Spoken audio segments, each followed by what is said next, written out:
In a small village nestled deep within the central forests of India, there lived a little girl named Leela.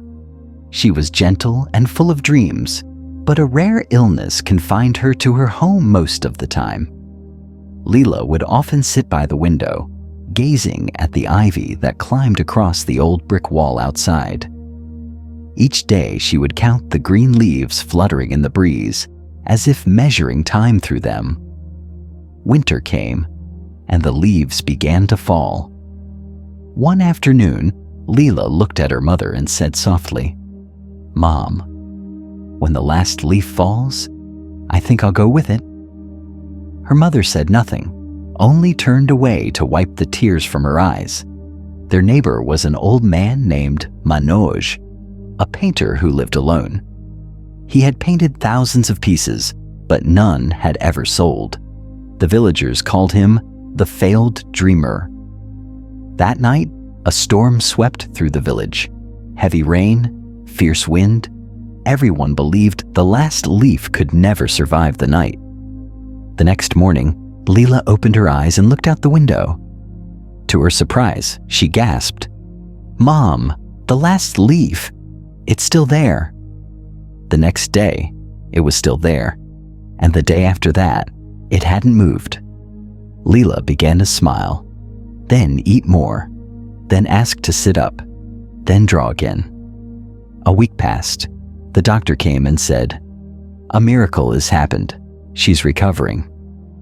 But when Leela's mother went next door to thank Mr. Manoj, she discovered he had passed away the night of the storm from severe cold. On his easel stood his final creation, a hand-painted leaf, carefully glued to the old wall under pouring rain and howling wind. That last leaf wasn't real, but it had kept a real life alive. There are moments in life when someone is quietly drifting, not screaming, not asking for help, just silently fading. And often in those moments, it's not grand speeches, not perfect plans, and not even medicine that makes the difference, but a small act of belief, a silent presence, a gesture that says, "I see you. I still believe in you. Don't give up." That's what the old man did. He didn't give her advice. He didn't promise miracles. He simply painted a leaf, and in doing so, he painted hope into her soul. That's the kind of power we often forget we hold, because hope doesn't have to be loud. It just needs to be there. Sometimes a word of encouragement, sometimes a hand reaching out, sometimes just staying beside someone through the storm can be the reason they choose to keep going. So, ask yourself today, who around you might be counting leaves, wondering if they can hold on one more day? Who needs to know that even if everything else falls, something will stay? Who needs a painted leaf from you? Not to deceive them, but to keep them alive until the sun rises again? Be that painter. Be that presence. Be that quiet hope.